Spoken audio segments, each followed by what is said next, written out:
All right, so you should have listened to this entire lecture by now. Again, I don't think most of you have. I'm not going to go through the whole lecture, Ashton, so you're going to have to go back and listen to it anyway. I'm going to hit a couple high points that are going to help you today because this is going to be part of your lab. That looks exciting, right? I forgot to bring the scissors. I'll have to go get those out of my office. Let me go get them. If you want, they're on the, I think they're like over on that low bookshelf under the chalkboard in the bags, the rulers. All right, we have to know how things move. Even if you always sit still, stuff moves around you. And even if your entire world doesn't move, you're constantly moving through it, right? So stuff moves. And it'd be kind of nice to know it moves, right? There's some different kinds of vision. This is your basic sort of vision detector, right? It's called a Riker detector. Don't worry about the name too much, although I'll probably ask you about it at some point. But it's called a Riker detector. Basically, how this works is you activate one cell that's on a time delay, and then you activate a second cell that's not on a time delay. And when they're activated in this sequence, that signal reaches some collector unit, we'll call it, at the same time, and that's going to give it a boost, right? It's going to give it some kind of bonus. If this moved in the other direction, this bar of light, or the stimulus, we would activate this cell first, and without the delay, that signal is going to reach to this guy, that, again, collector unit, comparator, whatever you want to call it. It's going to make it here. The second cell will be activated later. It's going to have that time delay. It's going to arrive at a separate time, right? They're not going to arrive at the same time, okay? And you're not going to get that kind of bonus.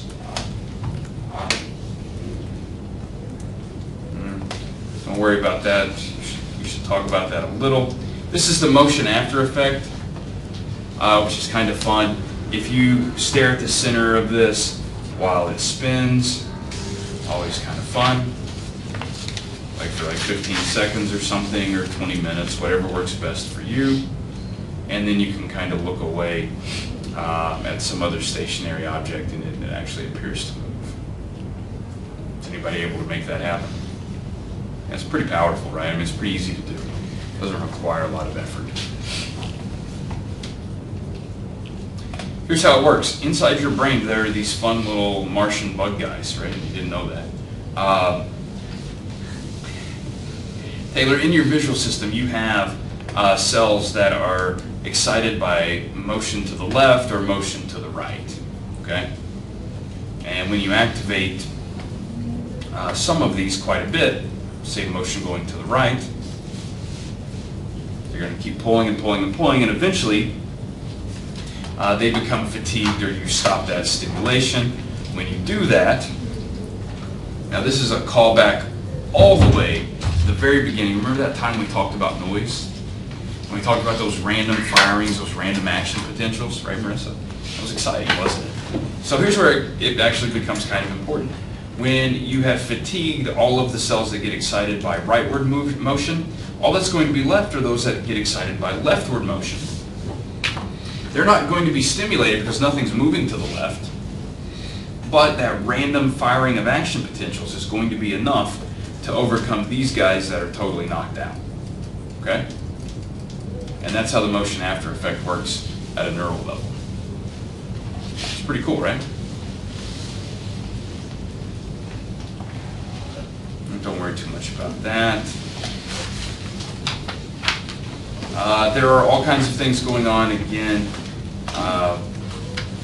you can read and listen about those later. I do want to talk about real movement versus apparent movement. This is kind of important. Okay. Real movement is going to be the continuous change in a natural image, right? So things are going to be moving in this natural image. Apparent motion is going to be discontinuous sort of change, but it's going to be from a series of static views. Okay. How many of you have ever been to the movies? Yeah, I guess they use some digital projectors now that I think use digital. So I don't know that they do everything on film, right? But when they would do things on film in particular, so let's think about that film, right? That film is really a series of static pictures, right?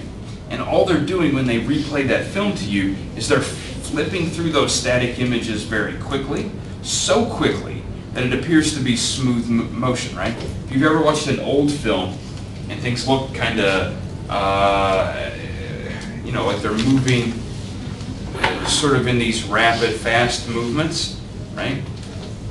That's because and there's some variability in this, because the older cameras had a hand crank and you actually had to crank the film at the appropriate speed, and sometimes you would crank too fast or too slow, and then that would create some variability in the quality, right? And then they switched to cameras that are always moving at the same rate. For those of you curious, films had previously been shot at 24 frames per second, right? So 24 images per second. The reason they do 24 frames per second is that's the lowest frame rate, that's the slowest frame rate that doesn't produce flickering. Right, that flickering you see in the old movies, right? That's because it's less than 24 frames per second, and you can see that. Anything above 24 frames per second is going to be fast enough to trick your visual system into thinking it's continuous motion. So that's exciting, right? Did they recently increase the frame rate? So yeah, so there's actually been an increase in that over time. Some of that's because things have become cheaper to make. A lot of that was with the new 3D, right? The actual 3D that's not the red and the blue. That's usually shot around 48 frames per second. And again, it's because you're kind of doing two images, right? So you have to like double the frame rate. How many of you have ever seen anything in high frame rate 3D? Anybody seen that? Peter Jackson did The Hobbit, I believe, in high frame rate 3D. I don't know if anybody saw The Hobbit. You can admit to it. We're not going to make fun of you. I saw the first one because I wanted to see it in high frame rate 3D, which I thought was going to be fascinating. It was horrible. The movie was horrible, and the film quality was not that great. It looked funny. It's called the soap opera effect. It looked That's what exact. most of them are shot in. For that dramatic look. It looked so much like a soap opera. It's like fatiguing to keep along. It is. To follow along with. It is. It was very difficult. It was. I did not see the other two installments of that film. For that reason, I was too tired. It's like, I'm not watching the rest of that movie. So I don't think there's been a lot done in high frame rate 3D since then. It just did not work well. And that should tell you something. You have to keep in mind the capabilities of the human visual system when you present something to their visual systems, right? And so, you know, working in that, I think high frame rate 3D is in like 52 frames per second or something. It's a little faster, 56 frames maybe per second. It's a little faster. So anything in that 24 to 48 seems pretty good. You start getting above that, and again, the image just doesn't look as good. It breaks down, and it's not as great. So there you go, right?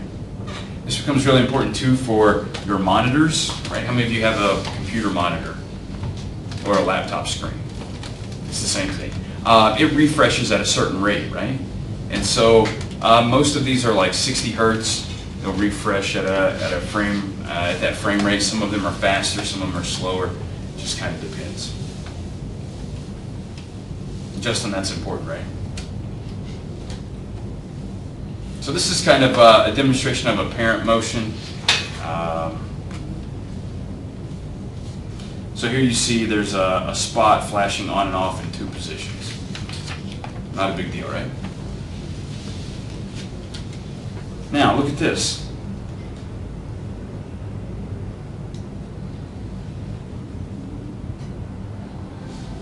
And I think we've got a third one.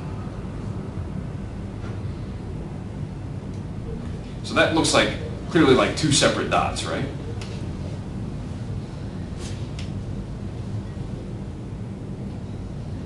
Really slow like this, it kind of looks like two separate dots as well. But when you go a little faster, kind of induce apparent motion. Don't worry about this too much. You can listen to that later. This is important. We want to talk about the aperture problem, because if you are going to recreate the aperture problem today with your own aperture and your own problem, this is going to require cutting. Okay, so we've done this before in this class, but I remember the difficulty that you had. No taping or folding though. So how about that? Okay, so when we do the lab later, we're going to sort of recreate this thing. This is sort of a good idea. How many of you remember receptive fields? Yeah, they're kind of like circular things, right? How many of you realize that not everything you look at is circular? And if you only can see this sort of small spot, and it's kind of hard to see with this particular image because you're not blocking out the rest of the world, right? We will with this. This square, which is clearly moving in some sort of pattern, if you were to only focus here in this aperture, in this opening, what you'd see is just a white bar moving back and forth, right? You just see it moving linearly, like in a line. You don't see it actually moving in that circle. And that creates a real problem for your visual system. That's why you need multiple sort of apertures to collect information about moving objects. Okay? So we'll talk about some different kinds of motion here. There are different theories about motion integration. So how are we integrating how these things move? We can talk about planar surfaces. Here we go. Here are these various cells. We just looked at one of those cells, right? That has an aperture, and each of these is going to be sort of focused on a particular part of this moving object. And it will take all of these individual calculations about the movements of these various surfaces, and it will do something called the velocity space model. And the idea here is that if you have this object, and part of it's moving in this direction, and part of it's moving in this direction, and something's moving this way, and something's moving down this way at a different angle, and you take all of those possible movements, and you calculate how, the angle and the velocity in which they're moving, right? So how fast, what direction. And you pull all of that together. Your brain, particularly there's an area called MT, this is the middle temporal area involved with motion vision, can calculate this and will calculate appropriately which direction the entire object is moving. Because if part of the object is moving in this direction, okay, then that means there are a certain number of directions that the entire object could be moving, right? But when we start constraining that with these other directions of movement, we lose the ability to move in a particular direction, right? So if, for example, part of the object is moving down in this direction, and part of the object is moving up that way, it would be impossible for the entire object to be moving back in that direction, right? It couldn't move back that way because of the direction of the pieces, right? So we can do this math. It's called the velocity space model. It's kind of cool. You can use the velocity space model in some really cool ways, in particular when it comes to drifting plaids. Okay? So you can create a plaid by one, you have a drifting grating. We've seen these gratings before, right? You guys remember these sine wave gratings. Okay, let's have one drifting. These are horizontal lines drifting vertically. Here are some vertical lines drifting horizontally. That's kind of cool. Now when we put these over top of each other, what we get is a plaid that's moving at a diagonal. Okay? And we use that velocity space model because, again, some cells are active that are for something drifting up, and some are going to be active for something drifting over. And then we have these cells that are active to the plaid. Now what's interesting is in your brain you have cells that when they see this, the cells out here in MT will respond as if it's a drifting plaid. The cells in V1, if you display this image, cells in V1, some of them will respond, the ones that are sensitive to vertical or horizontal drifting bars will become active, which is kind of interesting. So basically the V1 cell that gets activated by this by itself will also be activated by this. But at MT, at that higher level, Oliver, this pattern is not going to cause any activation, this sine wave grating. You're going to need the plaid to get that to happen, okay? Because we're collecting all of that information. And this is just basically the same idea. These guys are just at different angles. Again, that velocity space model. You're going to calculate the strength of the movement in these these different directions and how far out they go. Then you draw a circle around that, and you know which way it's moving. Not a big deal. This is a fun one too. And we're going to see a similar sort of illusion later. This is a three-dimensional object, or trying to show a three-dimensional object using kinetic depth. Okay. How many of you see this as a 3D object? Anybody, can everybody see that in 3 dimensions? Anybody only see it in 2 dimensions? Or anybody want to tell me what they see? Who wants to volunteer? I'm serious. I'd really like somebody to volunteer. Abigail, I'm going to make you do it. 3D. Yeah, but what kind of object? I mean, is it a sphere? It's a sphere. Which way is it rotating? I can see it both ways. You can see it both ways. Yes. Yeah, that's pretty cool, right? If you do it just right, you can actually. It's like the best way to do this to show you that it's actually 2D. One is I can hit the pause button. And if I were to just show you that, how many of you think that looks like a 3D object? Like nobody, right? Because it's clearly just 2D. The other thing you can do to kind of make this happen, I do this sometimes, I sort of like defocus my eyes or focus beyond the screen. So if you sort of make it all fuzzy, what you'll actually see is just the dots moving kind of back and forth. Does anybody see that? Anybody collapse it? It's kind of cool, right, Marissa? And then you can just pop it back out to the 3D.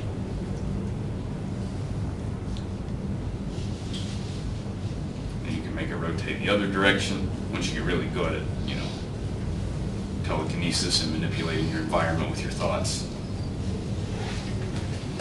So that's a fun one.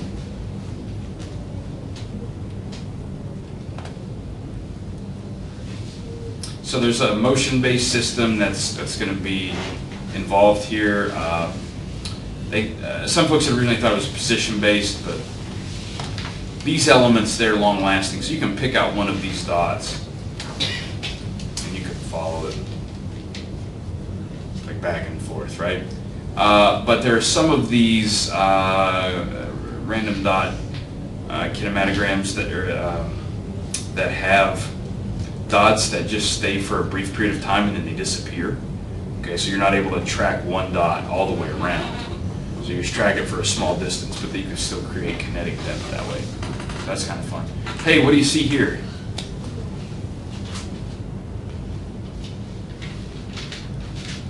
That's an actual motion analysis of Bigfoot's walking gait. No, I'm just kidding. It is, I would hope most of you would say that looks like a person walking. Does that seem reasonable? You can see that. How many of you have ever seen people walk? Yeah. Seems like that's an important thing, right? Like people walking, or how many of you have ever seen a goat that moves, right? But biological motion is kind of interesting. So we actually probably have like an area of visual cortex that really is involved in biological motion, which is its own type of motion, right? Seems like understanding biological motion is something important to survival. Can you easily identify other animals like this, or is it only humans? I think humans would be the easiest. I think you could identify. I think it would be sort of gross categories, right? I think you could identify like a horse versus like a cat, but I don't know that you're going to be able to go, well, that right there is a spotted leopard, just based on the dots. But I think in broad categories you could. Rabbit, I think you could. Trying to think about how I would represent a rabbit kind of jumping with dots. So yeah, I think in general, and not just would you be able to recognize, part of it is like, yeah, can you recognize other species, right? Like that's important. But part of it too is like, can you just recognize that as a biological entity that is under its own power, right? If it's a tree branch that falls, Well, I mean, that's a tree branch that falls, right? That's not its own independent actor, right? I mean, gravity's doing the business there, and it's just going to pull it straight down, and you know that. But if it's something moving differently, then, you know, like, again, the biological motion. Recognizing it as a biological entity, because biological entities can do things to you, right, in a way that other sort of entities can't. That may still be moving, right? Does that work? It's kind of cool. Don't worry about this too much. This is second order motion. This is just contrast reversal. So pixel by pixel, this bar is coming across, and it's simply taking everything that was a dark spot, making it a white spot, everything that was a white spot, making it a black spot, right? It's just flipping it back and forth.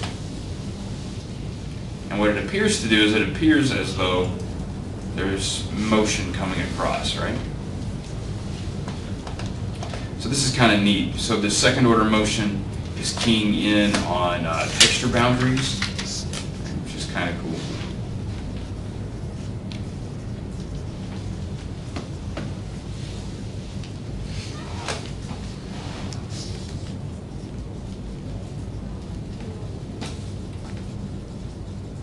All right, here we go. These are fun.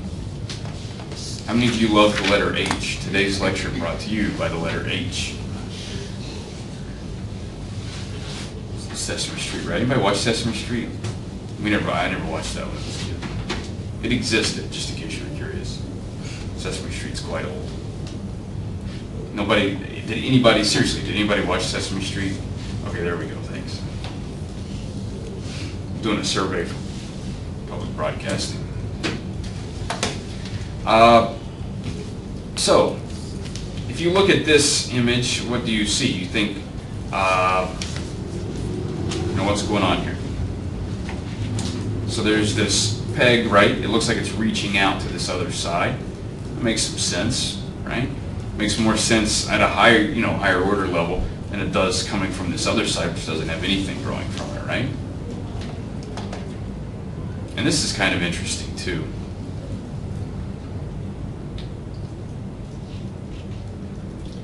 If you look at this, and the shadow is moving here, right? It's kind of difficult. This is not one of the better illusions, but in general, we assume that light sources don't move, and they don't move at this speed, right? And so something moving this fast, that would have to be the result of the yellow square kind of coming farther away from the background, right? So the yellow square would be moving. The motion is not necessarily in the shadow moving.